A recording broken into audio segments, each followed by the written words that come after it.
Saya Yedipati Nasarani kembali membahas tentang Ayah Hadir.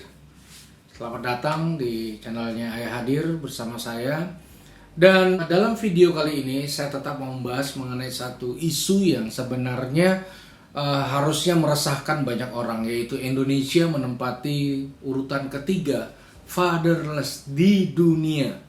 Artinya secara konsisten di seluruh Nusantara, ya, anak-anak bangsa di Indonesia mengalami sebuah krisis, ya, namanya krisis father, krisis ayah. Mereka mungkin memiliki ayah tapi semu dan sebagainya. Nah, perlu kita ketahui bahwasanya tidak ada satupun anak yang sebenarnya pernah bikin proposal untuk minta dilahirkan di dunia ini. Termasuk saudara yang nonton video ini. Bahwasanya kita bisa ada itu bukan karena kehendak kita, ya tentulah dalam kedaulatan Tuhan, tapi tidak pernah ada request atau permintaan di hati seorang anak yang lahir ke muka bumi ini untuk memohon minta dilahirkan, tidak ada.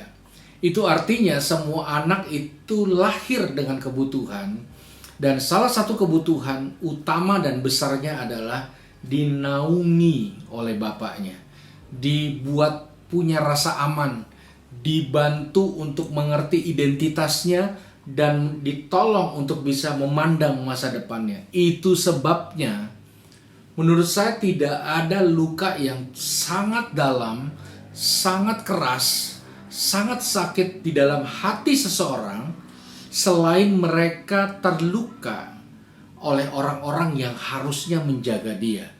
Terutama dan spesifik adalah ayah mereka dalam hidup mereka. Kita perlu tahu bahwa luka itu adalah luka yang dahsyat, yang dalam dan luar biasa.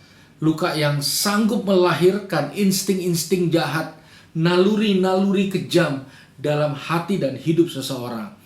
Saudara, rasa sakit yang akhirnya membentuk karakter seorang pembunuh, seorang yang merencanakan begitu banyak kengerian di masa depannya.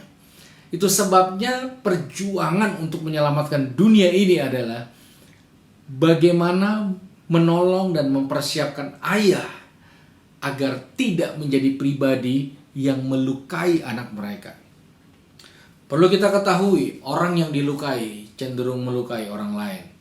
Orang yang disakiti cenderung menyakiti orang lain. Orang yang disembuhkan cenderung menyembuhkan orang lain. Dan orang yang dipulihkan tentu cenderung untuk memulihkan orang lain. Itu sebabnya pembahasan ini saya ingin bahas kaitan ayah dan luka dalam hati seseorang. Saudara, banyak laki-laki yang berjuang supaya waktu dia nanti berkeluarga, dia berjuang supaya keluarga atau anak-anaknya tidak mengalami hal yang sama seperti yang dia lakukan. Tapi yang terjadi justru sama. Dari generasi ke generasi, luka generasi. Luka itu seakan-akan tidak pernah berhenti. Nah, itu sebabnya kita perlu menyadari bahwa luka itulah yang menyebabkan banyak orang-orang berpetualang tanpa ujung. Kesepian di tengah keramaian. Seakan seperti tukang roti yang mati kelaparan. Mereka berjuang tanpa ujung. Mereka berpetualang tanpa ujung. Karena kebutuhan mereka sebenarnya dan sejatinya adalah peran serta ayah dan kehadiran ayah. Rasa aman, pelukan hangat, identitas, dan memberikan masa depan yang luar biasa. Itu sebabnya saya merasa perlu menggagas gerakan Ayah Hadir ini. Tentulah untuk mencegah, juga untuk menanggulangi. Saya percaya tidak pernah ada kata terlambat bagi seorang ayah untuk kembali hadir, membasuh luka anak-anaknya, menghilangkan trauma di hati anak-anaknya. Jangan sampai waktu yang pada akhirnya menjadi penentu. Karena kita tahu bahwa ada hal yang tidak bisa dipulihkan, yaitu waktu tentunya. Ya, pergulatan dan perjuangan dalam membangun banyak hal positif tidak bisa dijauhkan dari peran serta ayah dalam kehidupan seseorang. Jika seorang ayah kesal sama anaknya yang selalu menghabiskan waktu dengan main game, tanpa ingat waktu, tanpa ingat semuanya, tidak akan pernah bisa. Selain seorang ayah, selain melarang, dia memutuskan untuk intens hadir di dalam kehidupan anaknya. Jadi kita perlu tahu bahwasanya kalau kita sebagai ayah tidak mau hadir, tidak bisa hadir, maka akan menimbulkan sebuah luka yang dalam, yang luar biasa.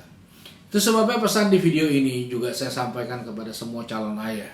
Semua laki-laki yang lagi berpetualang menemukan pasangan hidup dan menentukan dan merencanakan masa depan yang luar biasa. Ingat baik-baik, ingat baik-baik.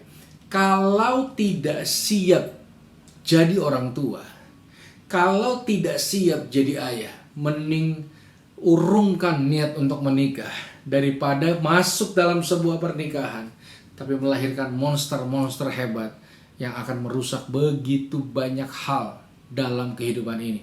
Ini sangat serius.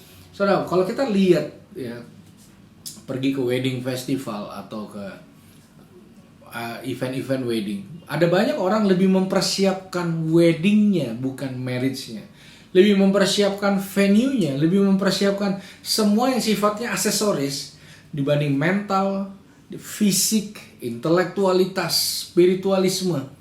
Bagaimana menjadi suami dan juga menjadi seorang ayah yang baik untuk anak-anaknya kekal.